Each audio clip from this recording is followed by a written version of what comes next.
শিবাংশ আয়োজিত গুণীজনদের সম্মাননা অনুষ্ঠানে আজ দ্বিতীয় দিনে আমন্ত্রিত অতিথি বিশিষ্ট শিক্ষাবিদ শ্রীযুক্ত অঞ্জন সাহা মহাশয়।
নমস্কার।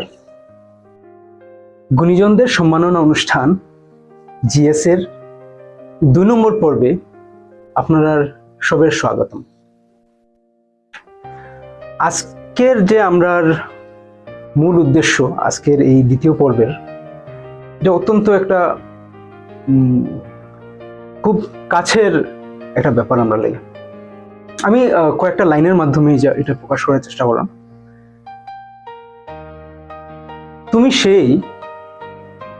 তুমি সেই প্রদীপ যে নিজে খরচে সমাজের ঘর আলোকিত করাও। তুমি সেই রাস্তা যে নিজে থেমে আমাদেরকে আগে বাড়াও। তুমি সেই আকাশ যে স্নেহ দিয়ে আমাদেরকে উড়তে শেখাও। হ্যাঁ, তুমি সেই শিক্ষক। আজকে আমরা দ্বিতীয় পর্বে শিক্ষকের পরিকাঠামো লইয়া একটু চর্চা হল। আজকের আমরা যে বিশিষ্ট অতিথি, তাই আমরা খুব প্রিয়, খুব কাছের। আর আজকে তার লগে সরাসরি সামান্য কিছু আলোচনা করব, আর তার এতদিনের অভিজ্ঞতা থেকে আমরা কিছু শেখার চেষ্টা করব। তো আজকে আমরা অতিথি হইলা শ্রীযুক্ত অঞ্জন কুমার সাহা।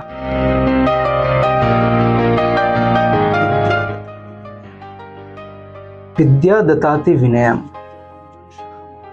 মাননীয় শ্রীযুক্ত অঞ্জন সাহা মহাশয়, হে গুণী শিক্ষক ও সমাজব্রতী, শিক্ষা ও সমাজের প্রতি আপনার নিঃস্বার্থ অবদানকে স্টুডিও শিবাংশ গভীর শ্রদ্ধা ও কৃতজ্ঞতার সাথে স্মরণ করে।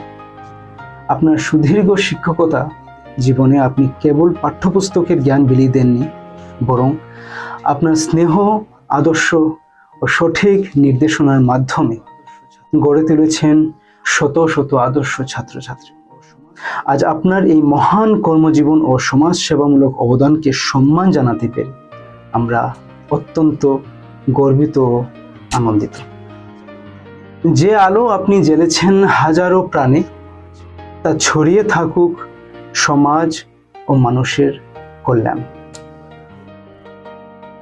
অনেক অনেক ধন্যবাদ রাহুল। প্রথমে আমি স্টুডিও শিবাংশ, রাজা শর্মা, গৌতমী শর্মা আর এখানে জড়িত যারা আছে সবার প্রতি আমার হলো একটা কৃতজ্ঞতা। আজকে একজন শিক্ষক বা এডুকেশনিস্ট, একটা যেটা আমি বলতে চাইবো, আসলে এখানে জ্ঞানের সম্মান জানানো হয়েছে। জ্ঞান হলো প্রকৃতি, এখানে আমার কিছু না, আর জ্ঞানের সম্মান জানানো উচিত, এটা আমি মনে করি। আমি স্টুডিও শিবাংশের প্রতি বলতে চাই, এটা বহুত বড় একটা টাস্ক, যেটার লেগে আমি মন প্রাণ থেকে একটা প্রার্থনা করি, যেটা যেন মানে যারা এটার পিছনে আছে, বিশেষ করে রাজা শর্মা, যেন ঈশ্বর শক্তি প্রদান করে, এটা আরো আস্তে আস্তে সমাজের কাজে যদি নিয়োজিত করতে পারে, এটা আমি চাইবো। একটা প্রার্থনা থাকবো, আজকের প্রার্থনা দিয়ে শুরু হোক একটা। আর তোমারও আমি, তুমি আমার স্টুডেন্ট, আজকে তোমার সঙ্গে আমি বইছি স্টুডিওতে, এটা একটা অন্যরকম এক্সপিরিয়েন্স। ধন্যবাদ স্যার। তোমারও আমি শুভকামনা রইল, জীবনে যাতে আরো অগ্রসর হইতে পারো। ধন্যবাদ। আপনার আশীর্বাদেই আজকে যতটুকুই 1% 2% আপনার আশীর্বাদই হয়েছে। আর আপনি কইতে গেলে ছোট থেকে বড় হওয়া দেখছেন, আমার মতো অনেক ছাত্রছাত্রী হাইলাকান্দির এই মাটিত। তো এই প্রসঙ্গে যেহেতু আজকে আমরা মূল উদ্দেশ্যটা হলো শিক্ষক, এডুকেশনিস্ট, তো প্রথম কোয়েশ্চেন না, মানে জানার আগ্রহ আপনার কাছ থেকে। আপনার তো কোয়েশ্চেন করার স্পর্ধা হইতো না আমার, যে শিক্ষা জিনিসটা কিটা, এডুকেশন যেটা আমরা হই ইংলিশে, যদি এটা ঠিকই ট্রান্সলেশন হয়নি না, শিক্ষার অন্য সংজ্ঞা কিছু আছে, এটা যদি কই আমরা। আচ্ছা, উত্তরটা শুরু করার আগে আমি প্রথমে যে স্টুডিও শিবাংশের যারা দর্শক মন্ডলী আছে সবারে আমি শুভেচ্ছা জানাই। আর এই স্টুডিওর এটা একটা মাধ্যম নিলাম আমি, যত আমাদের শিক্ষক আছে যারা ঘরে ঘরে পড়ায়, বিশেষ করে প্রথম শিক্ষক যারা ঘরে ঘরে হয়তো ছুটে ছুটে যায়, ছোট ছোট বাচ্চাদেরকে পড়ায়, বড়রা পড়ায়, যত রকম শিক্ষক আছে সবার প্রতি আমার একটা নমস্কার রইল। আর যারা আমার যে এতদিন আমি ইকোনমিক্স পড়াইছি, যে আমার স্টুডেন্টদের প্রতি আমার কৃতজ্ঞতা রইল, যে আমার পড়াশোনা একটু যারা পছন্দ করছে, তারা আছে দীক্ষা আমি আছে। একটা টিচারের গুরুত্ব তখনই হয় যখন একটা স্টুডেন্ট থাকে, স্টুডেন্ট যদি না থাকে টিচারও নাই। এটা গুরু শিষ্য পরম্পরা একটা, এটা চলতেছে। এখন তুমি প্রশ্ন করছো, যেহেতু আমি শিক্ষা জগৎ থেকে প্রশ্ন করছো যে শিক্ষা কি বা এডুকেশনটা কি। আমার যেটা মনে হয়েছে, আমি প্রায় 27 বছর হয়ে গেছে গিয়া, তা আমি নিজস্ব মত থেকে আমি একটু আমাদের উপনিষদের থেকে আইডিয়া নিয়ে আমি, যেটা আমার খুব ভালো লাগছে আর কি, আই থিঙ্ক এটা অবলম্বন করা উচিত। এটারে আমি কইতে চাই যে কোয়া হয়েছে যে এডুকেশন বা শিক্ষা মানে হলো এই যে অন্তর্জগৎ আছে বা বহির্জগৎ আছে, এক্সটার্নাল ওয়ার্ল্ড আর ইন্টারনাল ওয়ার্ল্ড, এটা বুঝতে পারা, এটা আমরা বুঝবো যাতে জগৎ আমার অনিষ্ট করতে পারে না। মানে দুটো তফাৎ বুঝে, এক্সটার্নাল ইন্টারনাল একটা আছে, ইন্টারনাল একটা জগৎ আছে আমার, আর একটা এক্সটার্নাল জগৎ আছে। এই দুইটা, ইন্টারনাল জগৎ যদি না বুঝি এটা তো সমস্যা, আর এক্সটার্নাল জগৎ বুঝি না এটা আমার সমস্যা। দুটোটা প্রয়োজন যাতে আমার জগৎ কোনো অনিষ্ট করতে পারে না। এটা পুরো ইম্পর্টেন্ট কথা, অনিষ্ট যাতে করতে পারে না। আমরা যদি আমি কই অন্য সাবজেক্টগুলি ধরি, সাপোজ ইকোনমিক্স ধরলাম, এটা তো বহিরা জগৎ, বাহির জগতের, কেমিস্ট্রি বায়োলজি সব বাইরে জগতের, যে কেমন এরকম। আর ইন্টারনাল যেরকম, ইন্টারনাল আরো আছে, যেমন একটা এক্সাম্পল হলে সাইকোলজি নেই, হ্যাঁ, হিউম্যান সাইকোলজি, এটাতে অন্তর্জগৎ আমার মনের ভাবনা প্রকাশ করা, হ্যাঁ, আরো আছে স্পিরিচুয়াল যত আছে এটা। তো এডুকেশনের মধ্যে সবটা এখানে ঢুকছে, আর সব একটাই উদ্দেশ্য, যাতে আমাদের কোনো অনিষ্ট না হয়, জগৎটা আমরা বুঝতে লাগবো। যত জগতে বুঝবো তত আমরা সবার মঙ্গল কামনা করতে পারবো, মঙ্গলকারী। আর এটা যেরকম কি আমরা শিক্ষা নিলাম, শিক্ষা কি করতাম আমি, এটা করা হয় যে ব্রহ্মার্পণম, মানে ব্রহ্মর থেকে নিছি আমি, ব্রহ্মরে আবার অর্পণ করবো, যাতে আরো সুন্দর করতে পারি। অনিষ্ট তো হইতোই না, মঙ্গলকারী হইতে লাগবো, অনিষ্ট যাতে হয় না, সবার যাতে মঙ্গলকারী করতে পারি। এলে জগৎটারে বোঝা বড় দরকার, অন্তর্জগৎ আর বহিরা জগৎ যেটা আছে, এটা ঠিক মতো বুঝতে পারা হলো শিক্ষা। আমি এখানে আরো তো বিভিন্ন ডেফিনেশন আছে, এখানে ঢুকবো। এখন যারা শ্রোতা আছে বা তুমি আছে, যদি বুঝো, তুমি তোমার ডেফিনেশনটা মিলাও, যেটা আমার ভাষা না, এটা উপনিষদের ভাষা বা বেদের ভাষা, এটা বুঝতেছে, এটা আমার ভালো লাগছে। আমি না, এটা একটা খুব ভালো জিনিস, যেহেতু ইন্টারনাল এক্সটার্নাল দুটা ধরছে, এক সাইডেড না, দুটা ধরিয়া করছে, এর লিগে আমি ডেফিনেশনটারে বা এই মিনিংটারে আমি নিতে চাইব। স্যার, এরপরে আমি একটা খুব মানে গুরুত্বপূর্ণ একটা প্রশ্ন আপনার যেখানে অনেক দিন থেকে ইচ্ছা, আজকে চান্স পেলাম যেখানে, যে শিক্ষক সমাজে আছে এটা যারা যারা শিক্ষক সমাজে আছে তারারও লাগিয়া খুব প্রয়োজন আনসারটা জানা, যে শিক্ষক এই জীবনে শিক্ষক ঠিকই হওয়া যায়নি, মানে শিক্ষক এই জীবনে শিক্ষক হওয়া সম্ভব না। মানে আমি যদি কোনো স্কুলে পড়াইলাই, বা অনেকে আছে গভর্নমেন্ট চাকরি বাকরি করে শিক্ষক হিসাবে, তো এরকম হয়ে গেলে কি তা শিক্ষক হয়ে গেলাম নি না, এটার অন্য কোনো চিন্তা আছে বা অন্য কোনো দিক আছে এটার, এটা হইবানি? সুন্দর কোয়েশ্চেন আর গুরুত্বপূর্ণ কোয়েশ্চেন। শিক্ষক হওয়া যায়নি, শিক্ষক হওয়া যায়নি। শিক্ষক হওয়াটা বহুত বড় কথা। কোয়া হয় প্রফেশন অফ অল প্রফেশন, সব প্রফেশন শুরু হয় একটা শিক্ষার থেকে। এটা অনেক বড় লিগে আমি এই প্ল্যাটফর্মটা নিতেছি প্রত্যেক শিক্ষক, মানে পৃথিবীতে যত শিক্ষক আগে গত হয়েছেন বা এখনো আছেন, প্রত্যেক শিক্ষকের প্রতি একটা শ্রদ্ধা রইল। আর প্রত্যেক সমাজেরও কর্তব্য হইল শিক্ষকদের প্রতি শ্রদ্ধা জানানো। বড় প্রয়োজন, বহুত প্রয়োজন। যদি সমাজে কোনো পরিবর্তন আনতে হয় একমাত্র শিক্ষকই করতে পারবে। ছোট ছোট নার্সারি ক্লাস থেকে শুরু করে শিক্ষকের কাছে অনেক সময় কাটায়। একটা শিক্ষকই এই পরিবর্তন আনতে পারবো যদি শিক্ষক এই রোলটা বুঝে, যেটা বড় গুরুত্বপূর্ণ রোলে আছে। আমি এই ছোট ক্লাসই হোক বড় ক্লাস হোক, অনেক ইম্পর্টেন্ট রোল আমরা যারা টিচার আছে এটা আমরা বুঝতাম যে আমাদের অনেক বড় রোল আছে, আর অনুযায়ী এটা কাজ করবো। এখন জিজ্ঞাসা শিক্ষক হতে পারা যাবে কেন না, অ্যাকচুয়ালি শিক্ষক হওয়া যায় না।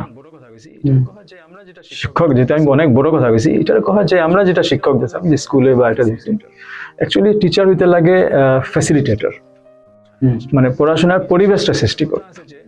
স্টুডেন্টে নিজে শিখতো। এটা কথা আছে যে একজনে কইছে teacher never teaches, a student learns. তা আমাদের দরকার হয়েছে, এটাও খুব গুরুত্বপূর্ণ, যেহেতু তুমিও টিচার আমিও টিচার, যে পরিবেশ প্রশ্ন উঠবে পরিবেশগুলি কিরকম এত সহজ না। আমি একজন ফ্যাসিলিটার, কোয়া হচ্ছে গাইড বাই সাইড। ধরো তোমার কাছে একটা পিকচার আঁকো, টিচারের পিকচার আঁকো, টিচার আর স্টুডেন্টের পিকচার আঁকো। কি পিকচার? লেকচার দিয়ে টিচার আঁকবে না, একটা স্টুডেন্ট সামনে বোয়া আর কিনারে টিচার আছে গাইড করে, গাইড বাই সাইড। মানে স্টুডেন্টের কিনারে একজন গাইড বোয়া, কাজ তো টিচারে করবো, স্টুডেন্টে করবো। টিচারে খালি হলো পরিবেশটা সৃষ্টি করে, ফ্যাসিলিটেটর। আচ্ছা, ফ্যাসিলিটেটর বলতে কি, এটা তো প্রশ্ন উঠবো না যে কিভাবে করতে। এটা আমাদের রিসার্চ করার জিনিস আছে। আমরা অনেক সময় থাকে যে আমি টিচার, কিন্তু এই যে আমি প্রথমে বললাম টিচার হওয়াটা বহুতই বড় কথা। যদি যেরকম আমার মাধ্যমে অনেক কিছু স্টুডেন্টদের তোমরা তৈরি হইছো, এটা তোমরা পরিশ্রম করছো দেখা। তোমার যদি ইচ্ছা থাকতো না, আমি কোন সব পারলাম না, ইউ হ্যাভ লার্নড। তুমি শিখছো, তোমার শিখা ইচ্ছা আছে, শিখছো। টিচার হলো গাইড করবো, গাইডের মতন কাজ করবো। আমাদের প্রয়োজন যে আমি শিক্ষক, এটা বহুত বড় কথা, মানুষের শিক্ষা দেওয়া। আমরা যেরকম বিবেকানন্দ যদি একটা বাণী নেই যে education is the perfection already in man, আমার তো কিছু নাই, আমি তো তার মধ্যে অলরেডি আসিল। মানে শিক্ষক তখনই হইতে পারবো যে যদি এই যে পারফেকশনটা জায়গায় যদি, হ্যাঁ, তার যদি জ্ঞানটা আমি, হ্যাঁ দেখলিস আমি পরিবেশটা সৃষ্টি করছি। আমি যদি হনুমানজির একটা এক্সাম্পল নেই, হনুমানজি বলে সব ভুলে গেছিল, জাম্বুবান্তে এটা স্মরণ করাইছে, একটা স্মরণ করানি মানে একটা এনভায়রনমেন্ট ক্রিয়েট করছে, পরিবেশ সৃষ্টি করছে, তারপরে হনুমানজির মধ্যে এটা জাগছে। তো এটা আমরা কইতে পারি, আমরাও সেম ওরকম, আমরা ভিতরেও নলেজটা আছে, সঠিক পরিবেশ। হ্যাঁ, যে কোনো জিনিস, কোনো ফুল গাছ হোক, কোনো গাছ যদি সঠিক পরিবেশে পড়ে, এটা অটোমেটিক শুরু করবে। সঠিক পরিবেশটাতে বুঝতে লাগবে একটা টিচার কোন পরিবেশ সৃষ্টি করতো, কিরকম পরিবেশ সৃষ্টি করতো। এটা এখনো কিন্তু আসবে না, আর ছোট এটার মধ্যে সম্ভব না এটার উপরে মানে বিস্তারিত ভাবে আলোচনা করা। এই যে পরিবেশটাকে, এটা আরেকটা প্রশ্ন, যে কিরকম পরিবেশ সৃষ্টি করা। না ঠিক আছে, আপনি তো এখানে যেন বিএড যারা কোর্স করে এগুলা দেখো, একটা পরিবেশের কথা আছে। তুমি এইভাবে কথা কইবা না, এইভাবে কথা কইবা। ক্লাসরুম টিচিং, হ্যাঁ এটা আছে তোমাদের কোর্সে। তুমি একটু দেখো, হ্যাঁ এটা তো পরিবেশের কথা কর। টিচার দিকে, স্টুডেন্ট দিকে সম্মান করার কথা কর। কোয়া হয়েছে যে ক্লাসরুমে যখন ঢুকবা মুখ গুমরা করে ঢুকবা না, স্মাইলিং ফেস দিয়ে ঢুকবা। মানে সত্যি কথা কি, যখন একটা স্টুডেন্ট আয়, দ্যাট মিনস মানে তার মধ্যে যে কি আছে এটা আমরা জানি না, কিন্তু অ্যাকচুয়ালি একটা ছোট বাচ্চা থাকলে তার নমস্য থাকতে লাগে, কারণ তার মধ্যে কি যে ট্যালেন্ট আছে, আমি যে কে কারে যে পড়ে আমার, কে যে মহাপুরুষ বলতে পারে, গ্রেট ম্যান বলতে পারে, কত বড় অপরচুনিটি একটা টিচারের কাছে, দেখো কত বড় অপরচুনিটি। কিন্তু এই নয় যে আমার মানসিক অবস্থা তৈরি করতে লাগবে, কে জানে এটার মধ্যে কি আছে। আমরা প্রথমত আইডেন্টিফাই করতে লাগবো তার মধ্যে কোয়ালিটি কি আছে, এটাও তো থাকতে লাগবে না। তারপর কি সঠিক পরিবেশ হইব ওই একজন আমরা ক্লাসে যখন আমাদের রেশিও দেওয়া আছে 1:30, কিন্তু অনেক সময় 30 মোর দেন 30 হয়ে যায়, 60, 100 হয়ে যায়। তো এই ভিড়ের মধ্যে আমার মনে হয় ট্যালেন্ট গুলি তো নষ্ট হয়ে যায়। বহুত কিছু প্রবলেম তো আছে, আমাদের দেশে প্রবলেম আছে, ইনফ্রাস্ট্রাকচার প্রবলেম আছে, নাম্বার অফ টিচার্স এর প্রবলেম আছে। অনেক টিচার চায় করতে, হ্যাঁ, কিন্তু ওই সঠিক টিচারের পরিবেশ লাগবে, টিচারের পরিবেশ লাগবে, স্টুডেন্টের পরিবেশ লাগবে। তো সঠিক পরিবেশ আলটিমেটলি যদি টিচার শব্দটা ব্যবহার করি, আমি টিচার যে ক্লাসরুমে ঢুকে গিয়া হেও কিন্তু কিছু না কিছু শিখিয়ে ঢুকে, যে আজকে আমি ওই জিনিসটা পড়াইতাম, তারও পরিবেশের খুব বেশি প্রয়োজন। তো টিচারের পরিবেশ প্রয়োজন। টিচার যদি ফ্রিডম থাকে না, কিন্তু এটা ঠিক ইন্টেনশন আমার ভালো থাকতে লাগবে। টিচার এজ এ টিচার আমি টিচার, ইন্টেনশন আমার ভালো থাকতে লাগবে, আমার ভালো জ্ঞান থাকতে লাগবে, যে একটা যে অলরেডি পারফেকশন অলরেডি আছে তার মধ্যে থেকে কেমনে বার করবো টেকনিকটা আমরা জানতে লাগবো। আজকে আমি প্রায় 27 বছর হয়ে গেছে, এখন আমি বুঝলাম যে আমার বহুত বাকি যাবে। কিন্তু এক্সপিরিয়েন্স হইতে হয় না, অনেক কিছু করার বাকি রয়েছে। আপনি যদি কোন যে আপনার এখনো জানার বাকি 27 বছর হয়ে গেছে, হ্যাঁ, আমরা তো যা শুরুই করছি কইতে গেলে, জন্মই হয়েছি আমরা। তো আমি ওই জিনিসটাই বুঝলাম আপনার কথায়, যে যারা যারা শিক্ষক আছি আমরা, তারা এই জিনিসটা একটু নজর রাখতাম, যে আমি পরিবেশটা দিতাম পারলাম না, বা আমি এই নিজে এই পরিবেশে আসিনি, যে আমার যে নলেজটা আছে এটা আমার বাইরে, আর বা আমি প্রত্যেকটা স্টুডেন্ট এরকম ফ্যাসিলিটেট করতে পারলাম না, এই জিনিসটা আমার বুঝতে লাগবে। প্রথম আমি এজ এ টিচার সব রকম, যে আমার ছোট হোক বড় হোক, ইনকাম কম হোক বেশি হোক, যে টিচার আছে এটা বুঝতো যে বহুত বড় রোল প্লে করে। চাণক্যের একটা কথা আছে, শিক্ষক সামান্য হয় না, সাধারণ হয় না। সাধারণ না, অসাধারণ, প্রলয় আনতে পারে আর সৃষ্টিও আনতে পারে। তো কত বড় কথা কইছে, যে আমরা যারা টিচাররা আছি অনেক বড় রোল আছে। এটা সবাই বুঝতো, সমাজের মানুষও বুঝতো, গভর্নমেন্টও বুঝতো যে টিচার ইম্পর্টেন্ট রোল আছে, আর যথাযোগ্য মর্যাদাও দিতে লাগবে টিচারদেরকে। তখনই গিয়ে এটা এই যে কথাগুলি, আদারওয়াইজ কথা তো কথাই রয়েছে। সঠিক পরিবেশ টিচারেরও লাগে, স্টুডেন্টেরও লাগে।